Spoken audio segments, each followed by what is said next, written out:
So James Hanzalik is the Vice President of Clean Gulf Associates, one of the largest oil spill cooperatives in the nation. When I asked him for a fun fact, he told me that he was old and cranky. So I'm going to go with that the fact that during the Deepwater Horizon oil spill, he served as Federal On-Scene Coordinator, Deputy Area Commander for Pollution Response, and Deputy Incident Commander for the Incident Command Post in Oman. So that's pretty cool. That's a fun fact. All right. Thank you so much. All right, you're welcome. 20 minutes. We just, for the benefit of the folks that are online that don't understand what that means.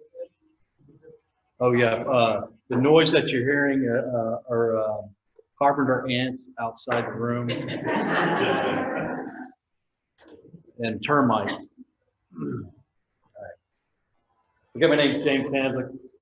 As Emily introduced me, I just wanted to thank y'all for letting me speak today and to talk about surface collecting agent operations. A little out of order as far as Tim goes, so I'm going to skip over some things that he would probably talk about, but I'll kind of allude to some of the things that he would have said if he was talking before me, but you may hear it again. So SCAs have been around for quite a while. Tim will probably tell you they probably started in the 40s, but they weren't used as surface collecting agents in the 40s. Clean Gulf used to have a capability in the 80s for deploying herders, and then we got rid of it in the early 90s. But these things just weren't used. So, and it was a helicopter-based system. So they've been around for a while. They've just come back because of some things, some developments that have happened as far as Insitu burning. All right. So how can surface collecting agents help with oil spill response? Well, one of the things they can assist with skimming oil is, it was just talked about earlier, depending on the type of skimmer, you can get some pretty, your skimmer can be pretty much more, can be more effective, up to 30 to 70%, depending on the type of skimmer that you might be using. Oil spreads quickly, so you have to get out there fairly quickly to get the genie back in the bottle, as they say. Offshore, you can use it for enhanced skimming to assist you in that regard too, and then also in burning. For nearshore and inland, you can move the oil out of pier structures and riprap, and as we talked about earlier, even some in some marsh areas. That's all dependent on the resource trustees as far as that's concerned, but using those in those particular areas. And then what you're trying to do is you're trying to move the oil to areas where it can collect is really what you're trying to do, or to burn. So some of the in-situ burn requirements, and what I want to talk about is, what goes into just a regular in-situ burn offshore, an offshore burn. There's quite a lot of equipment that's required to pull that off. And it's not something that can be easily done and easily done quickly. The difference between MC 252 and a batch spill is there was fresh oil all the time, so you can herd it and you can collect it, right? Or you can contain it and collect it. With a batch spill, you only have a certain amount of oil. You got to get out there fairly quickly because it's going to weather quick. So just for a normal in-situ burn, you're looking, especially for an offshore where you have to contain it, 12 to 24 hour prep and pre-deployment time. You're going to need a spider aircraft or UAS to ID the slick, survey the area, document. You're going to need 2 to 3 towing vessels, 2 to tow the boom, 1 to possibly ignite it. So your logistical requirements are coming into play. And then you also have transit time to the spill. Is it a nearshore spill? Is it a fairly offshore spill? That's also going to play into it, depending on the type of oil and the weatherability of that oil. So some of the current requirements that we would have is we have fire boom, and it also requires pumps. So you have that also added to your logistics. There are some booms out there that you don't require pumps. There are some boom that are out there that have what we call a jacket in the apex and it's cooled by water, and it keeps the boom from burning. There are other types of boom out there that doesn't have that. It's a kind of a throwaway. You burn and then you throw it away. So, and you also need an igniter, and then you also need fresh oil, as was talked about, at least 2 to 3 millimeters to get it to burn. So current ISB operations, how do they occur? You have a Spider aircraft, they go out, they designate your target, basically tell you where to go. 2 towing vessels pull the fire boom into place. 1 vessel ignites it, usually a small boat, or it could be done from one of the other vessels, but typically it's a third small boat, and they float the igniter into the oil, and then you get a burn. The burn is controlled by the thickness, so it takes slack in the boom, makes the oil thinner, the oil goes out. Some of the limiting factors, again, slick thickness, 2 to 3 millimeters. Weather, sea state could be a problem. Some of the fire control techniques I just talked about, fire boom, you open the boom, oil spreads, and the fire goes out. Herding agents, use a fire monitor to break up the herd, the chemical interface between the oil and the herder, also to thin out the oil. Another technique that has been talked about is taking ordinary containment film and running it over the slick and breaking it up that way. So if I was an FOSC and I needed a tool to get out there to do that, how would you do it if you were going to, how would you burn if you were going to, or skim using an SCA with the current equipment that's out there today in the Gulf of Mexico? We'll just go with a clean Gulf 46-foot response vessel. 20 knots, you can get out there fairly quickly. It has a brush skimmer, 98% efficient. So if you did use the herder, you can skim it or you can burn it. You have a 100 GPM fire monitor on the vessel, so you have your fire control system built into it. And it's drone capable. You can bring a drone out there to help you tactically direct where you're going to put the herding agent. And then we just use a regular off-the-shelf Home Depot sprayer at this point. Pretty much all you need to get the herder in the water. And then of course you have VHF or communications to get back, show people what's been going on, how you're doing it.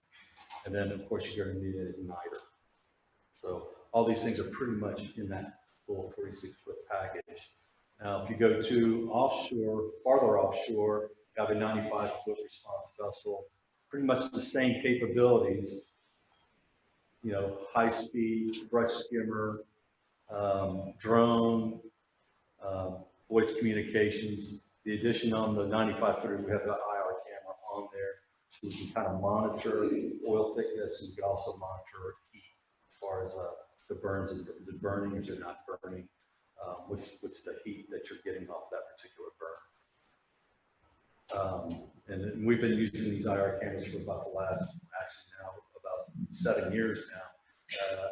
Low light and no light conditions, we can see what's going on. We can even probably target spills that night. You can burn the next day, typically because you only burn during the day. So these come in really handy. Aerial surveillance, we have ASI aircraft in Homa. You can fly out there fairly quickly and tell you what's out there. 200 knots, digital camera, Homa base, you can get out there fairly quickly. And then of course we have the drones on our 95s before you pick it, so we can tactically kind of direct what we're doing and where we're going. So, having said all of that, so how would this actually work if you were actually going to do a herder or a surface collecting agent operation? So I came up with this little cartoon just for you.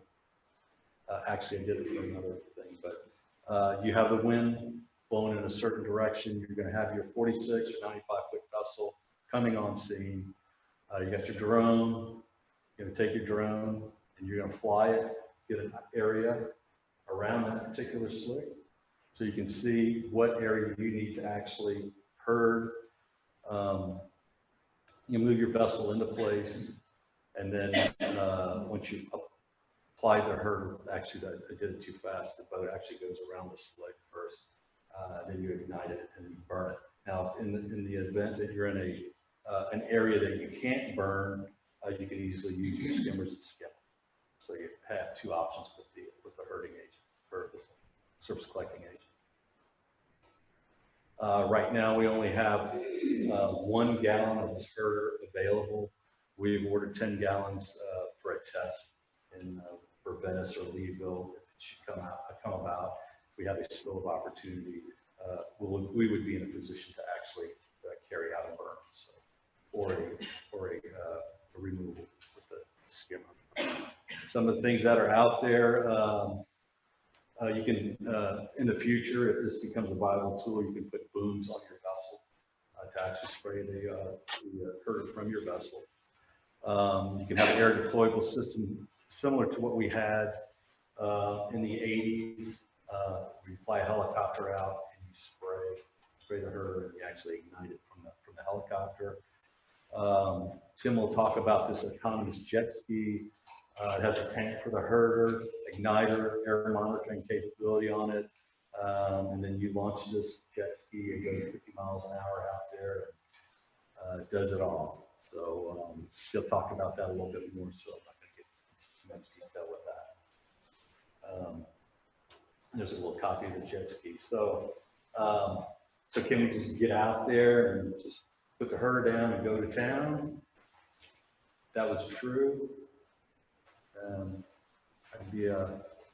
I wouldn't be telling you the truth. So there's some approvals that have to happen before you would actually be able to go out there and just throw the chemical out that you want to throw out, start burning that will. So there's some things that you have to go through. So SCA approval, surface collecting agents are identified in the National Contingency Plan or Subpart J. The federal OSC can get approval from the RRT to use SCAs given the right conditions. Typically, offshore burning doesn't require RRT approval, but does require FOSC approval. But if you look at the other two, use of accelerants or burning agents requires RRT approval. Nearshore Insitu burning requires RRT approval, and then also SCAs require RRT approval. So if you were going to do something in the nearshore, you don't have to do one and then the other, then the other. You can do them all at the same time as a package and say, hey, we want to put this forward. We want to do this particular operation. Evaluate what you wanted to do. So it's not a concurrent process. All can be done at the same time. So what are some of the needs that we would have to actually be able to pull this off? One, you need the resources and tools in place. I think we have that. You need what I call a spill of opportunity. So you need time, you need fresh oil, you need fairly calm seas, but Tim will talk about a herder that was used in the late 60s, early 70s, that they actually used in 6-foot seas. So, and it was effective in 6-foot seas. Then you're looking at proximity to people and infrastructure and other things, wildlife to burn or to use the SCA. And then can the operation be safely done? You know, or burning or mechanical removal, depending on what your option is. And then you're going to need rapid approval, especially if it's a backspill. You're looking at, 500 barrels or something like that. It's going to weather quickly. The efficiency of the burn is going to go way down, so you got to get equipment out there quickly. That's the reason for the jet ski, and then maybe even a helo system in the future. So that's really the limitations that we would have actually going out there to do an SCA operation. Anybody got any questions? Yes, sir. Well, hold on until the end. Okay. Thank you. Okay.